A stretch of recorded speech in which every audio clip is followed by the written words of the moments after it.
Hi friends, welcome back to our channel at the rate all in one dolly. Please like, share and subscribe our channel. Bell icon click చేస్తే మన further notifications అన్నీ మీకు వచ్చేస్తాయండి. ఛానల్ని subscribe చేసుకుని like చేసుకుని share చేసుకున్న వాళ్ళందరికీ చాలా థ్యాంక్స్ అండి. థ్యాంక్ యూ అండి మీ సపోర్ట్తో. అందరూ చేసుకోండి. ఇవాళ వచ్చేసి మన రెసిపీ వచ్చేసి చికెన్ కర్రీ అండి. ఇలా చేసుకుంటే చాలా చాలా టేస్టీగా ఉంటుంది. ఎలా చేసుకోవాలో చూద్దాం. ముందుగా ఉల్లిపాయల్ని కట్ చేసుకోవాలి. తర్వాత పచ్చిమిర్చి కూడా కట్ చేసుకుని పక్కన పెట్టుకోవాలండి. తర్వాత చూపించిన విధంగా చికెన్ కూడా కట్ చేసుకోవాలి.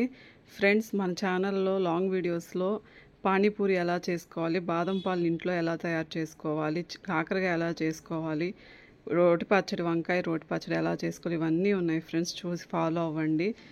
ఇలా చికెన్ మనం అలా కట్ చేసుకుంటూ ఉండాలండి. చిన్న చిన్న పీసెస్గా కట్ చేసుకోవాలి. అదే బిర్యానీకి అయితే కొంచెం పెద్ద పీసెస్ కట్ చేసుకోవాలి ఫ్రెండ్స్. తర్వాత వచ్చేసి మన ఛానల్లో మోటివేషనల్ కోర్స్ ఇలాంటివన్నీ కూడా చాలా చాలా ఇంట్రెస్టింగ్ అప్డేట్స్ ఉంటాయి.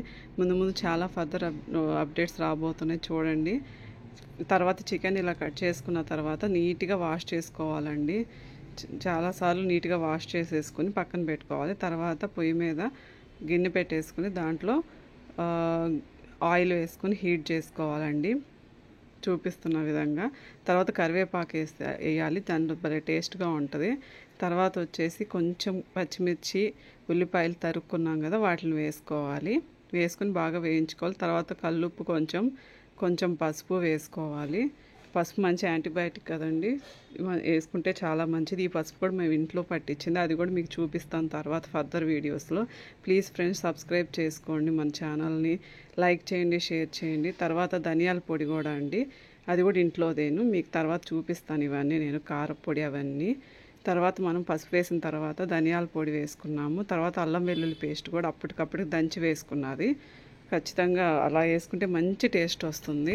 దాన్ని కారం ఇంట్లో పట్టించింది నేను.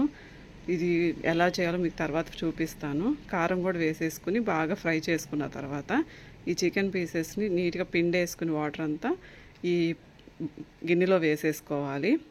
వేసుకుని నీట్గా కలిపేసుకోవాలండి, చూపిస్తున్న విధంగా. ఫ్రెండ్స్, సబ్స్క్రైబ్ చేసుకోండి ఫ్రెండ్స్ ఛానల్ని. పానీపూరి అయితే చాలా ఈజీగా టిప్స్తో బాగుంది, ఖచ్చితంగా ట్రై చేయండి. చూడండి వీడియో మొత్తం ఎక్కడ స్కిప్ చేయకుండా. తర్వాత వచ్చేసి మనకి బాదం పాలు కూడా అండి, ఇంట్లోనే అప్పటికప్పుడు చేసుకునే విధంగా కూడా ఉంది, చూడండి. ఇలా పొయ్యి మీద ఉన్న ఈ చికెన్ మొత్తం నీట్గా కలిపేసుకున్న తర్వాత గరం మసాలా అండి, అది చికెన్ మసాలా వేసేసుకొని నీట్గా కలిపేసుకొని మూత పెట్టేసుకోవాలండి. మూత పెట్టుకున్న తర్వాత దాంట్లో కొంచెం వాటర్ ఊరుతాయి కదా, తర్వాత వచ్చేసి అట్లా ఈ వాటర్ కూడా అయిపోయిన తర్వాత కొంచెం వాటర్ పోసుకొని మళ్ళీ కలిపేసుకొని మూత పెట్టేసుకోవాలి.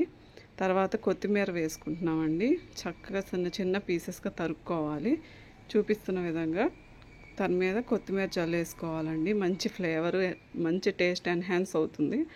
తర్వాత వచ్చేసి చూపిస్తున్న విధంగా కలిపేసుకున్నాక మళ్ళీ మూత పెట్టేసుకుని కాసేపు ఆగిన తర్వాత సర్వ్ చేసేసుకోవటమేనండి. Please like, share and subscribe.